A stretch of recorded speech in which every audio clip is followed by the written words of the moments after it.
पाकिस्तानी सरकार ने अपने ही लोगों पर एयर स्ट्राइक की है। सोराब इलाके में F-16 फाइटर जेट से की गई है बमबारी। हमले में करीब 30 लोगों की मौत हो गई है।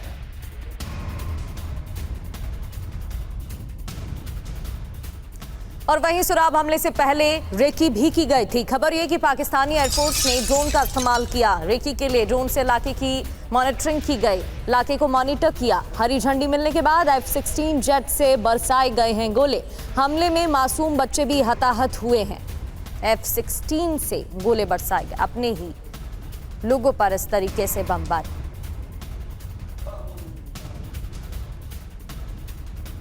और पाकिस्तानी सेना ने बयान जारी किया है। F-16 से हमले की बात से इनकार किया है। बलूच आतंकियों के मारे जाने का दावा किया है। कहा विस्फोटक में धमाके से हुई आतंकियों की मौत। तो एक तरफ हमला और दूसरी तरफ इस जुल्म से इनकार भी पाकिस्तानी फौज करती हुई दिखाई दे रही है। F-16 से जो अटैक किए गए उससे इनकार पाकिस्तान की सेना कर रही है।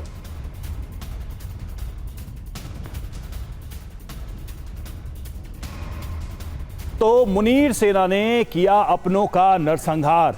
हमला कहां हुआ यह भी देखिए। हमला हुआ है सोराब बलूचिस्तान में। और कैसे यह हमला किया गया, तो जो जानकारी सामने आ रही है, दावा सामने आ रहा है, पाकिस्तानी एयरफोर्स के F-16 फाइटर जेट से यह हमले हुए हैं। कब हमला किया गया? 12 अगस्त की शाम को हमला किया गया। और कितनी मौतें हुई हैं? 30 से ज्यादा बलूच नागरिक मारे गए हैं। यह हमला कैसे किया गया? हमले से पहले इलाके की रेकी की गई। चीन तुर्की के ड्रोन से रेकी की गई। सोराब इलाके में भीड़ मौजूद थी। भीड़ सुनिश्चित होने के बाद यह अटैक किया गया। F-16 से ताबड़तोड़ गोले दागे गए।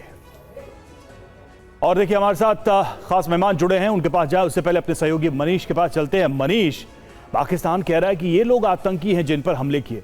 तस्वीरें दिख रही हैं, छोटे छोटे मासूम बच्चे भी हैं। क्या अपने मुल्क के बच्चों को भी पाकिस्तान के हुक्मरान आतंकी कहते हैं, टेररिस्ट कहते हैं? देखिए, सबसे बड़ी बात तो यह है कि कौन सा मुल्क अपने नागरिकों पर बमबारी करता है।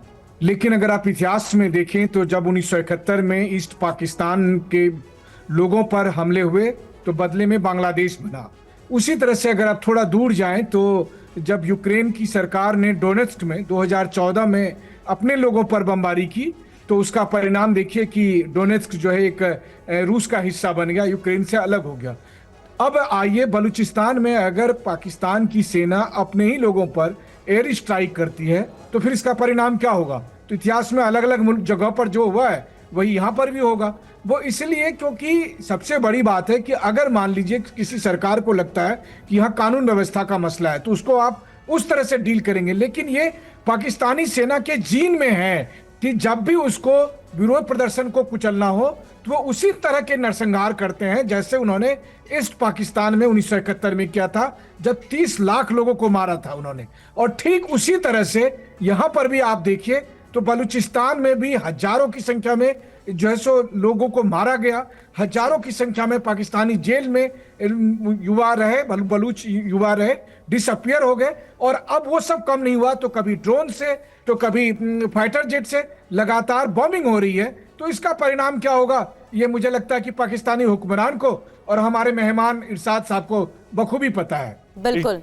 और हमारे साथ इरशाद अहमद खान बने हुए हैं, उनसे ही बात कर लेते हैं। खान साहब, कल आप स्वतंत्रता दिवस मनाने की तैयारी कर रहे हैं, उसके लिए मैं पहले ही आपको मुबारकबाद दे देती हूं। लेकिन आप एक तरफ जश्न मनाने वाले हैं और दूसरी तरफ बलोच इसे ब्लैक डे मनाने के रूप में देख रहे हैं। तो आप आज़ादी क्यों नहीं दे देते हैं? कुछ दिन पहले गोलीबारी और अब बमबारी।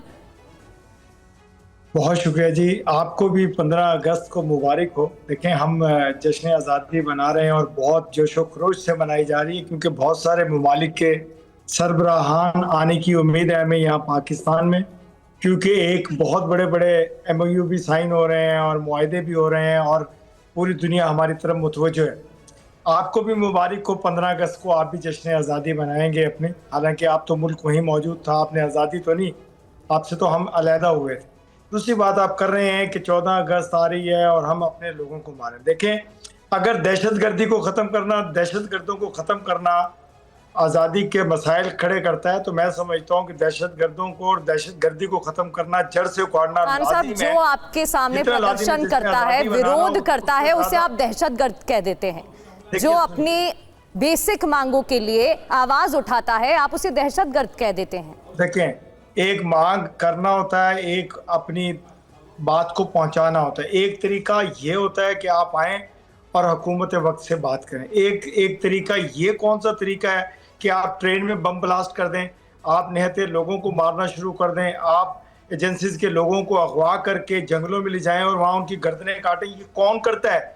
ये एक दहशतगर्द कर सकता है, एक आम इंसान नहीं कर सकता। देखिए, आप बातें तो बहुत करते हैं, लेकिन बातें अगर सही करें, अच्छी करें, तो हमें भी अच्छा लगेगा। तो आपको मैं तो फिर कहूंगा, आपको जश्न इरशाद साहब, सच आपको अच्छा नहीं लगेगा इसलिए नहीं करते।